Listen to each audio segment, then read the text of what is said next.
The news works on Sunday, and so do I. Here's what's cooking. Hindenburg Line falls. Germans left with their trousers down.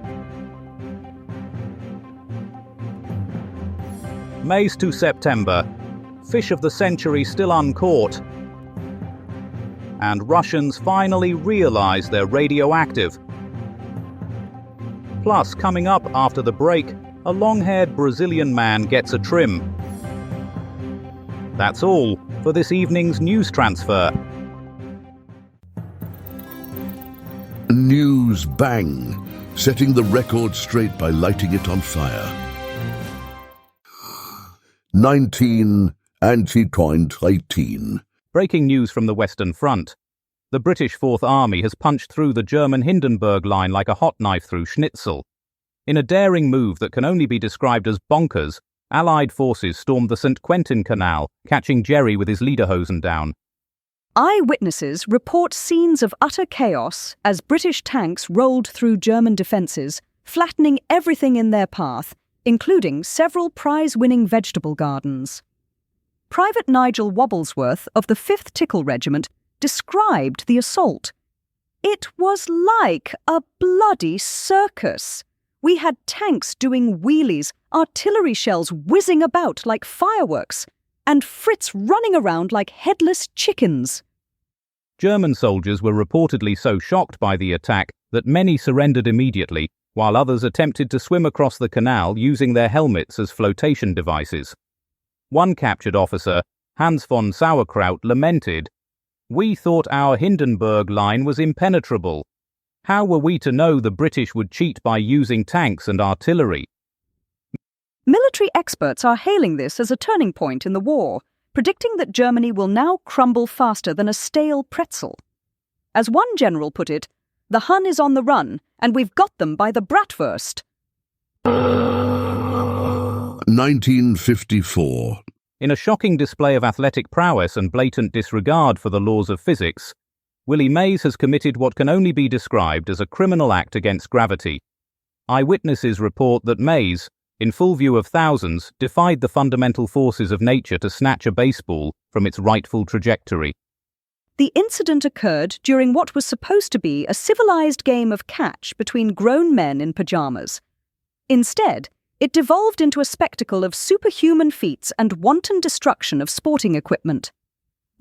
Local physicist Dr. Egghead McSliderrule commented, "What we witnessed today was nothing short of a violation of Newton's laws. Mays should be brought up on charges of first-degree ballistics interference." The baseball, visibly traumatized, was last seen being consoled by a group of concerned bats. Meanwhile, the Cleveland Indians have filed a formal complaint with the MLB, citing unfair use of mutant abilities and excessive showboating. As news of the catch spreads, parents are advised to keep their children indoors to prevent any copycat attempts at gravity-defying heroics. Remember, kids, leave the impossible catches to the professionals. 1957. Breaking news from the Soviet Union, where a nuclear disaster has turned the Ural Mountains into a glowing playground for mutant wildlife. The Mayak plant, once a shining beacon of Soviet nuclear prowess, now stands as a testament to what happens when you store your radioactive waste in a leaky bucket. Eyewitnesses report seeing three-headed deer prancing through contaminated fields, while local fishermen claim the Techa River now glows brighter than Times Square on New Year's Eve. Comrade Yuri Vodkanov, a nearby farmer, exclaimed, "My cows now produce glowing milk. It's terrible. But think of the electricity savings." The Soviet government, in a stunning display of transparency, has declared the incident just a small hiccup, and nothing to see here, comrades. Meanwhile, Lake Karachay has been renamed Lake Stay the Hell Away by locals who claim even the ducks now wear lead vests. Scientists predict the affected area will be safe for human habitation in approximately never.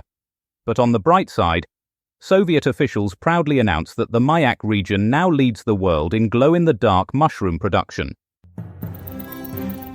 Newsbang, seeking truth in the shallow ends of life. And now, for a forecast more confusing than a Sudoku puzzle designed by a badger, it's the weather wizard, Shakanaka Giles.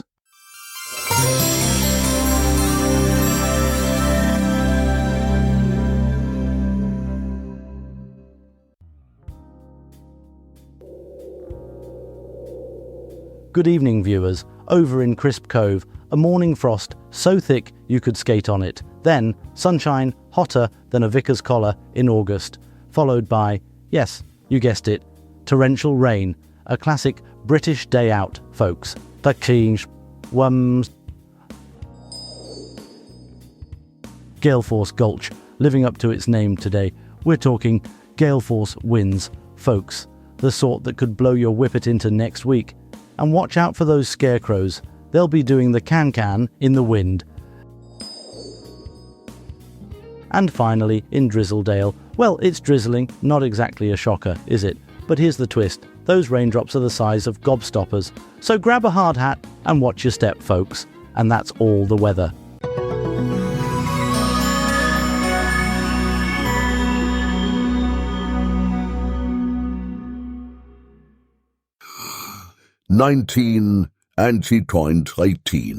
We're going live to the Western Front, where the British Fourth Army is giving those Germans a proper thrashing at the Battle of St. Quentin Canal.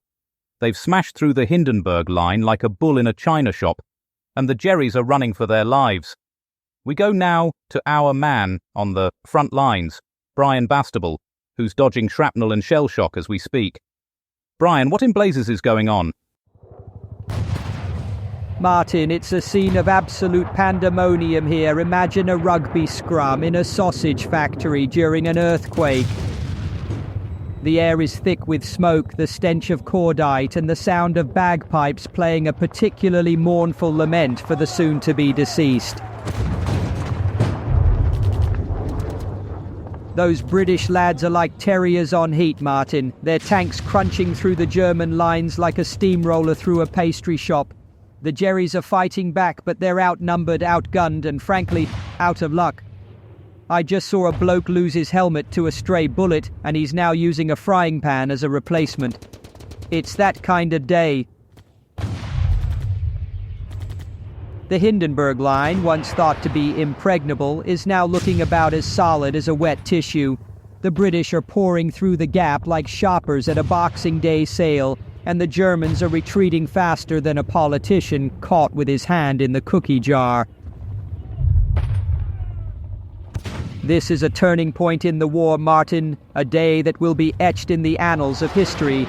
It's a victory for the Allies, but at a terrible cost. The ground is littered with the bodies of brave men from both sides, their lives cut short by the senseless carnage of war.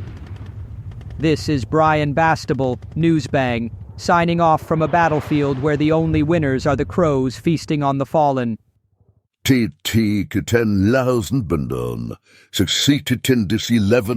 And on this day, in 1011, the tranquil city of Canterbury found itself under siege by a horde of Vikings led by the aptly named Thorkel the Tall. In a display of medieval crowd control gone awry, the marauders breached the city walls, making off with none other than Archbishop Elfhere himself. The good Archbishop, it seems, took a rather dim view of ransom payments, leading to a most unfortunate case of Viking-induced mortality. For more on this tale of pillage and piety, we go now to our crime correspondent, Ken Schitt. Good evening, you slack-jawed mongrels. It's the year 1011, and Canterbury's about to get a Viking enema it never asked for.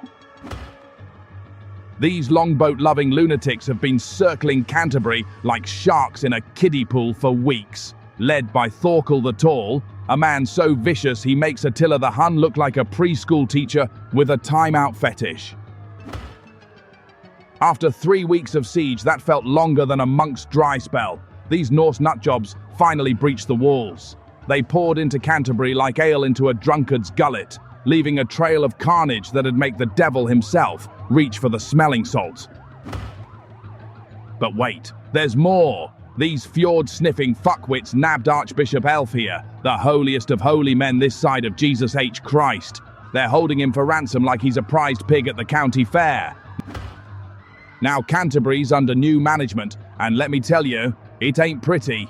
These Viking bastards are running the show like it's an all-you-can-pillage buffet. The Anglo-Saxons are shaking in their boots, realizing they're about as prepared for this shitstorm as a nun in a brothel. It's a dark day for England, folks, the kind that makes you want to crawl into a hole and pray for the sweet release of death. This is Ken Shit, reminding you that history is just one big clusterfuck after another. Good night, and may God have mercy on our souls. The Danes een te Tistin, a 55. Indonesia's Masyumi party have suffered a shocking electoral defeat, leaving Prime Minister Burhanuddin Harahap's political career in tatters and his dance card woefully empty at the post-election ball. The unexpected results threw the nation into a tizzy, with some claiming it was all a clever ruse to introduce guided democracy, a system where the only guidance needed was how to spell autocracy. For more on this democratic debacle, we turn to our political correspondent Hardiman Pesto. Martin, I'm here in Jakarta with the leader of the Masyumi party, Prime Minister Burhanuddin Harahap, who's just received some rather shocking news about his party's performance in Indonesia's first legislative election. Pesto, can you give us a breakdown of the results? Certainly, Martin. It appears the Masyumi party has suffered an unexpected setback, winning only several seats. Several? Can you be more specific? Well, it's definitely more than one, but less than 100. I'd say it's somewhere in the ballpark of 57. And how does that compare to the other parties? It's a bit of a mixed bag, really. The Indonesian Nationalist Party seems to have done quite well, securing a number of seats that is, coincidentally, also 57. So they're tied for first place? Oh no, Martin, I wouldn't say that. It's more of a shared victory. Pesto, I'm beginning to suspect you don't actually know the results. Have you spoken to Prime Minister Harahap? Of course I have, Martin. He's right here with me. Isn't that right, Mr. Prime Minister? Yes, that's correct. I am Prime Minister Burhanuddin Harahap, and I can confirm that the election results are disappointing. Mr. Prime Minister, can you tell us exactly how many seats your party won? Well, as Mr. Pesto said, it's somewhere around 57, give or take a few dozen. A few dozen? So it could be as low as 37 or as high as 77? Exactly, Martin. You've hit the nail on the head. Pesto, I'm starting to think you and the Prime Minister are being intentionally vague. Can you give us any concrete information about this election? Absolutely, Martin. I can confirm with 100% certainty that an election has taken place in Indonesia. And votes were cast, ballots were counted, and results were obtained. Yes, and I can add that democracy has triumphed today in Indonesia. Even though your party performed poorly? Well, you see, in a true democracy, sometimes you win, and sometimes you don't win as much as you'd hoped. Beautifully put, Mr. Prime Minister. Back to you, Martin. No, not back to me. I want actual numbers. How many seats did each party win? Martin, I'm afraid the Prime Minister has urgent business to attend to. He's running away rather quickly now. Pesto, you're hopeless. Next time, try reading a newspaper before reporting on an election. And days nom, that's it till 1760. And now, a startling revelation from the annals of American history. On this day, in 1760, the Williamsburg Bray School flung open its doors, becoming the nation's premier educational establishment for black children. Yes, you heard correctly. A school for black children in pre-revolutionary America. Benjamin Franklin, not content with flying kites in thunderstorms, apparently decided to dabble in progressive education as well. This bastion of learning stood proudly for 14 years, a veritable eternity in colonial terms. Was it reading, writing, and revolution on the curriculum? For more on this revolutionary revelation, we cross live to our American correspondent, Melody Wintergreen. Williamsburg, Virginia, 1760. Melody Wintergreen, reporting live from the Williamsburg Bray School, where history is being made, one tiny ink-stained hand at a time. This humble brick building is making waves as the first school in America dedicated to educating black children, both free and enslaved. And who's the brains behind this radical notion? None other than Benjamin Franklin himself. Apparently, old Ben wasn't just about lightning rods and bifocals. He had a soft spot for social progress too. Within these walls, shackles of ignorance are about to be broken, one alphabet at a time. As the students arrive, their faces shining with the promise of knowledge, the air crackles with possibility. Master Josiah Steele, the school's headmaster, greets them, knowing he's not just teaching, he's igniting a fire.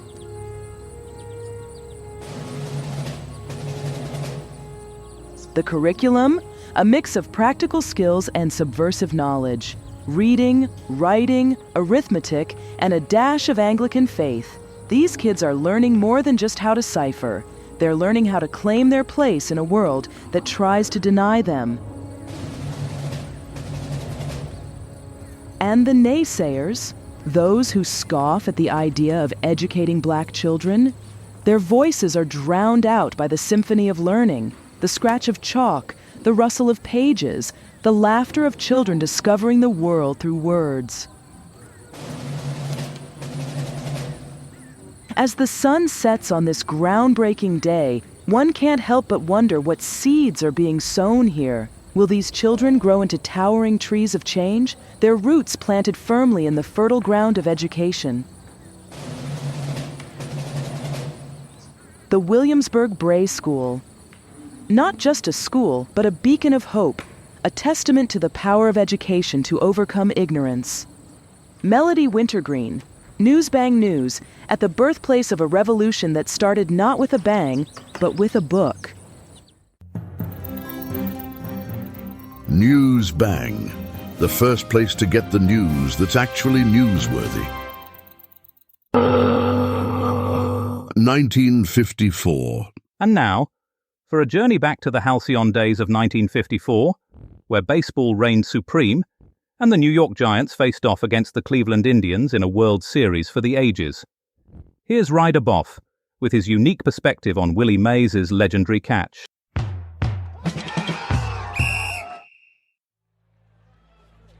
And now, we journey back to the halcyon days of 1954, where baseball reigns supreme and men still wear hats for reasons other than male-pattern baldness. The New York Giants and Cleveland Indians are locked in a titanic struggle for World Series glory, and folks, it's tighter than a gnat's chuff in a windstorm. Game 1, bottom of the 8th. Score tied tighter than my ex-wife's purse strings at 2-2. Cleveland's Vic the Stick Wirtz steps up to the plate, looking meaner than a junkyard dog with a toothache. He connects. The ball soars higher than my cholesterol after a night at the all-you-can-eat pie buffet. But wait, here comes Willie, the say-hey kid Mays, tearing across centre field like a greyhound with its tail on fire. He's got his eye on that ball like it's the last pork pie at a vegetarian convention. Mays is running, his legs pumping like pistons in a Ferrari engine. He's got his back to home plate, running blind as a mole in a coal mine. The ball's dropping faster than my reputation after that incident at the BBC Christmas party. And, great Scott, he's caught it! Willie Mays has made the catch of the century. Ladies and gentlemen, I haven't seen anything like it since my Uncle Bertie caught a flying halibut with his teeth at the Grimsby Fish Market. Mays has snatched victory from the jaws of defeat with a catch so improbable it makes my third marriage look like a sure thing. The Giants went on to win the game and sweep the series faster than I can sweep incriminating evidence under the rug. Willie Mays' catch will go down in history as one of the greatest defensive plays ever seen, right up there, with my own legendary interception of the last sausage roll at the 1982 Sports Personality of the Year after party. Speaking of unlikely catches, I'm reminded of the time I accidentally caught a flying toupee at Royal Ascot. It was Ladies' Day, and the wind was blowing harder than a brass band at a hurricane convention. Suddenly, this hairy UFO comes hurtling towards me. Without thinking, I reach out and snag it mid-air, only to find myself holding Lord Puffington Smythe's prized head rug. But I digress. Willie Mays' catch will forever be etched in the annals of baseball history, much like my name is forever etched on the Do Not Serve list at the BBC canteen. This has been Ryder Boff, reporting from 1954, where the men are men, the baseball is pure, and the only performance-enhancing substance is a good old-fashioned pre-game cigarette.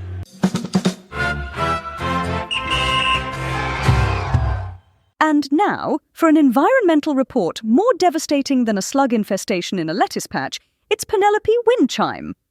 Penelope, what eco-crimes are bringing tears to your eyes? Oh, the horror!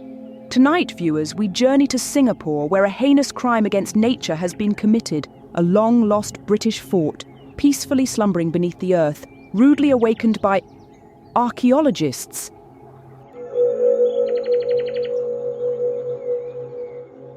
Imagine the trauma, viewers. That poor, defenseless fort, its ancient stones ripped from their earthly embrace, its crumbling walls exposed to the harsh glare of the sun, its silent history shattered by the clatter of shovels and the excited chatter of historians.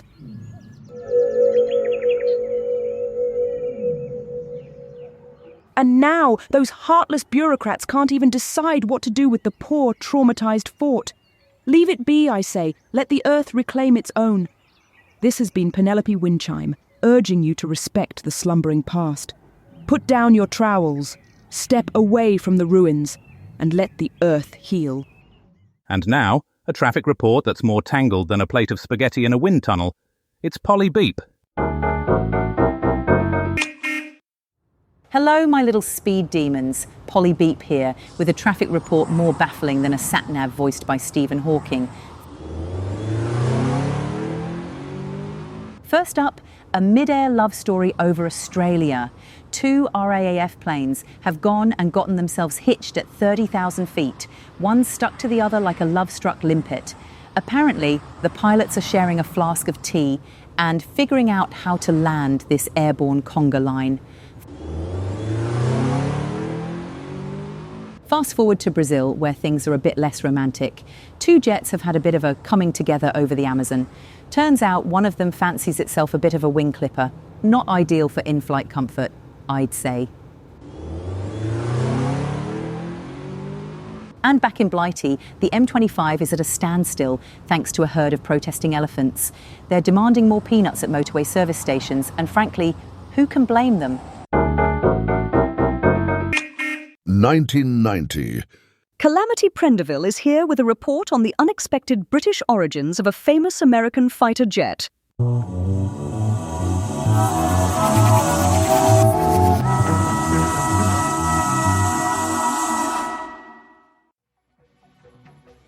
Good evening, viewers. Tonight, on Science Watch, we're donning our lab coats and safety goggles to expose a shocking truth. America's F-22 Raptor, that technological terror of the skies, owes its existence to a humble British kitchen appliance. Yes, you heard that right. It seems those Yankee engineers, while struggling to design a super-fast, super-stealthy fighter jet, had a eureka moment while making a cuppa. They took one look at Mrs. Miggin's Turbo Boil 3000, the electric kettle that could boil water faster than you could say crumpet, and thought, blimey, that's a bit nippy, let's stick some wings on it. The jet's radar system, capable of detecting a fly on a fig at 50 miles, designed by a bloke from Cleethorpes who had a knack for catching bingo cheats, and those powerful engines roaring like a lion with a sore throat? Well, they're just souped up Sinclair C5 motors, fueled by a secret blend of Earl Grey tea and petrol. So there you have it, viewers. The truth is out. The F-22 Raptor, pride of the US Air Force, is nothing more than a glorified, weaponized, tea-powered kettle. This is Calamity Prendeville, signing off from Science Watch.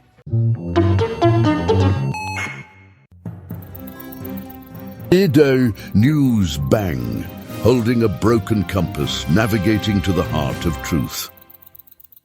1991. And on this day, in 1991, the unfinished premiere of Disney's Beauty and the Beast at the New York Film Festival left audiences spellbound, or perhaps just bewildered. The half-baked cinematic soufflé served up a rare glimpse into the animation sausage factory, with rough sketches and storyboards laid bare for all to see.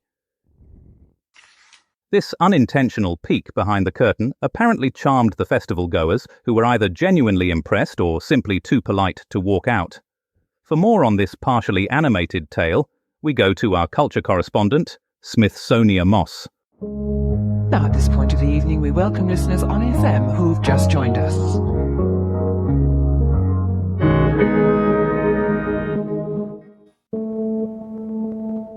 Whoa, Newsbang Nation. Your girl Smithsonia Moss here. And honey, let me tell you, this story is juicier than a poisoned apple. We're flashing back to 1991, the year Disney did the unthinkable. They premiered a freaking unfinished movie at the New York Film Festival. That's right, babes. Beauty and the Beast, the animated classic that made us all believe in talking teapots and swoon over a hairy dude with anger management issues, was first shown to the world as a glorious hot mess express. Okay, so picture it. The lights dim in the prestigious Lincoln Center. The air is thick with anticipation. And then, bam! On the screen, we see stick figures.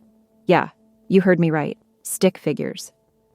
The movie was still in its skeletal stage, with rough sketches, storyboards, and only about 70% of the animation completed. It was like peeking into Disney's secret laboratory and seeing all the beakers and Bunsen burners before the magic potion was even brewed. But here's the kicker, y'all. The audience went wild for it. They were cheering, gasping, and wiping away tears, probably from laughing so hard. It was like a collective fever dream, a glimpse into the raw, unfiltered creativity of Disney's animation process. It was like watching Michelangelo chisel away at the David, only instead of marble, it was pencil lines and cells.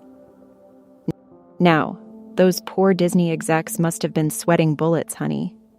Imagine having to show your unfinished masterpiece to a room full of critics and industry bigwigs.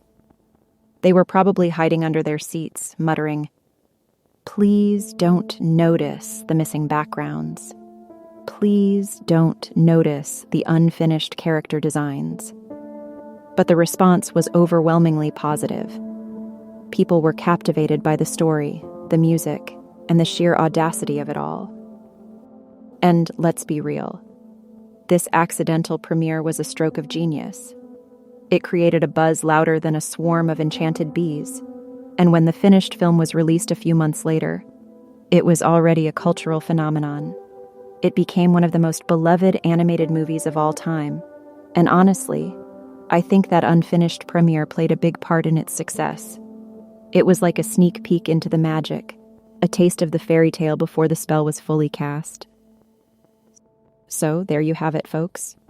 The story of how a half-baked Disney movie became a cinematic masterpiece. It's a reminder that sometimes imperfection can be perfect, and that taking risks can pay off in the most unexpected ways.